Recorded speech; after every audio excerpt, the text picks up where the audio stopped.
ఎండల తీవ్రత ఎక్కువగా ఉన్నందున ప్రజలు అప్రమత్తంగా ఉండాలని రాజాపూర్ ప్రాథమిక ఆరోగ్య కేంద్ర వైద్యురాలు డాక్టర్ సుష్మిత మండల ప్రజలకు తగు సూచనలు తెలియజేశారు. ఎండల తీవ్రత ఎక్కువగా ఉన్నందున ప్రజలు ఎవరైనా తప్పనిసరి పరిస్థితుల్లో తప్ప బయటికి వెళ్లకూడదని సూచించారు. చిన్నపిల్లలు, గర్భిణీ స్త్రీలు, వృద్ధులు వేసవి కాలంలో జాగ్రత్తగా ఉండాలని సూచించారు. నీటి పరిమాణం ఎక్కువగా ఉన్న ఆహార పదార్థాలు, పండ్లు తీసుకోవాలని, ఎట్టి పరిస్థితుల్లో శీతల పానీయాలు తీసుకోకూడదని ప్రజలకు తగు సూచనలు చేశారు. వేసవి కాలంలో ఎండల తీవ్రతకు ఎవరికైనా ఆరోగ్య సమస్యలు వస్తే ప్రభుత్వ ఆసుపత్రికి వచ్చి చికిత్స చేయించుకోవాలని సూచించారు. ఈరోజు హీట్ రిలేటెడ్ ఇల్నెస్ ఏంటి ఉంటాయి, దానికి సంబంధించిన ప్రికాషన్స్ ఏమేమి తీసుకోవాలి అని చెప్తున్నా. సో జనరలీ మనకి ఈ సీజన్ మార్చ్ నుండి June mid are June end వరకు మనకి హీట్ రిలేటెడ్ ఇల్నెస్ కామన్గా ఉంటాయి. సో మనం చూస్తాం కదా, ఎండ సివియారిటీ పెరిగే కొద్దీ దానికి రిలేటెడ్ ప్రాబ్లమ్స్ ఏముంటాయంటే డీహైడ్రేషన్ అట్లా స్టార్ట్ అవుతూ ఉంటుంది. సో మనం తీసుకోవాల్సిన జాగ్రత్తలు ఎండ టైం, పీక్ ఎండ టైం 12 నుండి 4 వరకు ఎమర్జెన్సీ ఉంటే తప్ప బయటకి వెళ్ళకుండా ఉండేలాగా చూసుకోవాలి.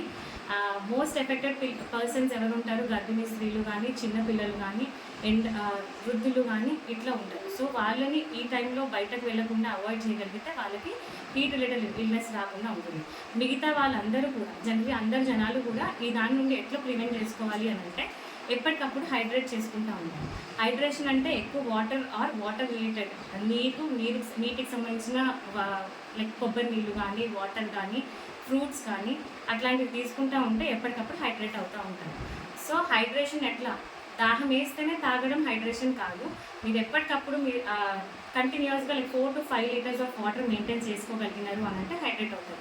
Are at least 15 glasses of water తాగితే హైడ్రేటెడ్గా ఉంటారు. దాహం వేసింది అని అంటే మీరు డీహైడ్రేషన్కి స్టార్ట్ అవుతున్నారని ఇండికేట్ చేస్తున్నారు.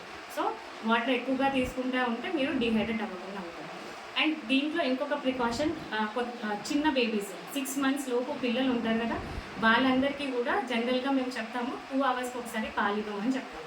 ఇది ఖచ్చితంగా మెయింటైన్ చేయాలి. మార్నింగ్ అవర్స్, నైట్ అవర్స్ ఏమి సంబంధం లేకుండా వాళ్ళకి ఎక్కువగా ఫీడింగ్ ఇస్తూ ఉంటే వాళ్ళు డీహైడ్రేట్ అవ్వకుండా ఉంటారు.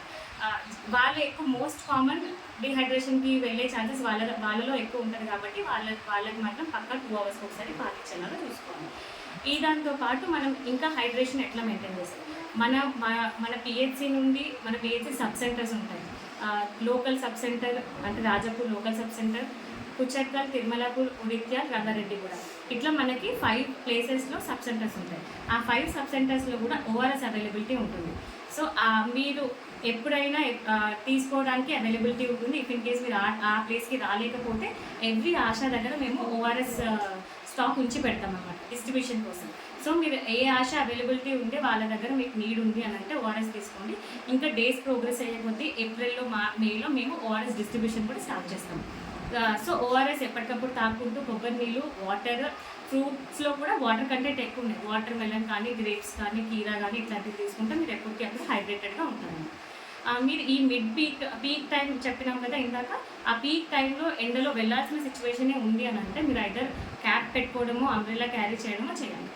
ఇవి మెయింటైన్ చేస్తే మనం ఎండకి సంబంధించిన ప్రాబ్లమ్స్ ఏవి రాకుండా మెయింటైన్ చేస్తాం. అండ్ ప్రాబ్లమ్స్ ఏమొస్తాయి? సో మనం చూస్తే జనరల్గా ఫస్ట్ చూసేది ఎప్పుడైనా డీహైడ్రేషన్ని మనం ఇలా అవాయిడ్ చేయొచ్చు, హైడ్రేట్ చేసుకుంటాం. ఈ దాంతో పాటు మనకి హీట్ ర్యాషెస్ అని, heat cramps, heat exertion, heat syncope, heat stroke అని కొన్ని వెరైటీస్ ఆఫ్ థింగ్స్ ఉంటాయి. ర్యాషెస్తో స్టార్ట్ అయ్యి హీట్ సింకోప్, ఇవి highest thing heat syncope. So ఇవన్నీ రాకుండా ఉండాలంటే మనం ఎప్పటికీ హైడ్రేట్ చేసుకుంటాం. సో మనం ఎప్పుడైనా బయటకు వెళ్ళినప్పుడు ఏదైనా జనాలలో ఒక పర్సన్ కింద పడిపోయి వడదెబ్బ అని చెప్పి కింద పడిపోయి కళ్ళు తిరిగి పడిపోయి ఉంటారు కదా, అట్లాంటి టైంలో ఏం చేయాలి? అది జనరల్గా ఫస్ట్ ఒక పర్సన్ కింద పడ్డారు అని అంటే ఆయన బ్రీతింగ్, హార్ట్ రేట్ ఉందా లేదా చూసుకోవాలి. అండ్ ఆయనని ఎండ నుండి షేడ్ ప్లేస్కి తీసుకురావాలి. అన్ని బట్టలన్నీ ఓపెన్ చేసేసి ఫ్యాన్ కానీ, ఏసీ కానీ ఉంటే అది ఆన్ చేయాలి. ఒకవేళ ఆయన కాన్షియస్లో ఉన్నాడు అని అంటే ఆయనకు కొంచెం వాటర్ తాగించి, ఒకవేళ మీరు PHC or sub centre availability ఉంది దగ్గరలో అని అంటే అక్కడ తీసుకెళ్ళొచ్చు. మీకు కుదిరితే అక్కడ ఐస్తోని ఆయనని కూల్ డౌన్ చేయడానికి, ఆయన బాడీ టెంపరేచర్ని కూల్ డౌన్ చేయడానికి ఐస్ ప్యాక్స్ కూడా యూటిలైజ్ చేయొచ్చు. ఆయన కాన్షియస్లో ఉన్నాడంటే వాటర్ తాగించి ఒక 20 minutes అబ్జర్వేషన్లో చూసేసుకొని దాని రెస్ట్ ఆఫ్ ద ట్రీట్మెంట్ మీరు పిహెచ్లో చేయొచ్చు. ఇఫ్ ఇన్ కేస్ ఆయనకి ఆమెకి ఒకవేళ బ్రీతింగ్ ఆర్ ఎయిర్వే లేదు, అట్లాంటి టైంలో వాటర్ తాగేయడం కానీ అట్లాంటి థింగ్స్ ఎప్పుడు చేయదు. కాన్షియస్లో ఆర్ బ్రీతింగ్ హార్ట్ బీట్ లేని టైంలో వాళ్ళకి ఎప్పుడు వాటర్ తాగించకూడదు. ఇది మెయిన్ ప్రికాషన్. ఎంబడే పిహెచ్సికి తీసుకొచ్చి ట్రీట్మెంట్కి తీసుకొచ్చేసారు. దీంతో పాటు మనకి 100 days లేబర్ ఉంటారు కదా, వాళ్ళు తీసుకోవాల్సిన జాగ్రత్తలు ఏంటంటే మీ టైమింగ్స్ కొంచెం షిఫ్ట్ చేసుకొని ఎర్లీ అవర్స్లో వర్క్ ఫినిష్ చేసుకోవడానికి ట్రై చేయాలి. అంటే 12 or 1 వరకు మీ వర్క్ ఫినిష్ చేయడం, ఆర్ 12 వరకు వర్క్ చేసి మీరు 3 వరకు బ్రేక్ తీసుకొని దెన్ అన్న వర్క్ స్టార్ట్ చేసుకోవాలి. ఆ మిడ్ గ్యాప్లో మాత్రం మీరు కొంచెం ఎండలో వెళ్ళకుండా ఉండగలగాలి. అండ్ మీ సరౌండింగ్స్లో మీ ఏరియాలో ఆషాస్ ఉంటారు, వాళ్ళ దగ్గర ఎప్పటికప్పుడు మీరు ఓఆర్ఎస్ తీసుకోవచ్చు. మీరు ఓఆర్ఎస్ తీసుకుంటూ వాటర్ తీసుకుంటూ ఎప్పటికప్పుడు హైడ్రేట్ చేసుకుంటే మీకు హీట్ రిలేటెడ్ ఇల్నెస్ ఏవి రాకుండా ఉంటుంది. ఒకసారి మనకి రాజాపూర్ పిహెచ్సిలో అన్ని ఫెసిలిటీస్, ప్రైమరీ హెల్త్కి సంబంధించిన అన్ని ఫెసిలిటీస్ అవైలబుల్ ఉన్నాయి. ఇక్కడికి మా దగ్గర OP almost 130 to 150 OP daily వస్తుంది. మెటర్నల్ అండ్ చైల్డ్ హెల్త్ అంటే గర్భిణీ స్త్రీలకి, పిల్లలకి కావాల్సిన అన్ని సదుపాయాలు లైక్ డెలివరీస్ కానీ, ఇమ్యునైజేషన్ అంటే టీకాలు కానీ అన్ని అవైలబిలిటీ ఉంటుంది. సో మా దగ్గర డెలివరీస్ ఈ మంత్ అయితే 5 డెలివరీస్ అండి. సో మేము సజెస్ట్ చేసేది అందరికీ ఏంటంటే నార్మల్ డెలివరీస్ మనకి గవర్నమెంట్లోనే మ్యాక్సిమం అవుతాయి కాబట్టి జనాలందరూ అవగాహనలోకి రావాలి. ఏంటంటే నార్మల్ డెలివరీస్ అవుతాయి, ఓన్లీ పిహెచ్సి ఆర్ గవర్నమెంట్ హాస్పిటల్లో అవుతుంది. సో అందరూ మోటివేట్ అయ్యి ఇప్పటి నుండి డెలివరీస్ అందరూ పిహెచ్సికే రావాలని కోరుకుంటున్నా.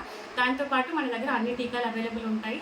వెడ్నెస్డే, సాటర్డే సెషన్స్ ఉంటాయి. ఆ టైంలో మీరు వచ్చి టీకాలు తీసుకోవడానికి పాసిబిలిటీ ఉంటుంది. సో అదన్నీ యూటిలైజ్ చేయాలని కోరుకుంటున్నాము. మన దగ్గర ఐపీ సర్వీసెస్ కూడా ఉంటుంది. డాగ్ బైట్ కానీ, స్నేక్ బైట్ కానీ అన్నిటికీ ట్రీట్మెంట్ అవైలబుల్ ఉంటుంది. సో అందరూ యూటిలైజ్ చేయాలని కోరుకుంటున్నాను.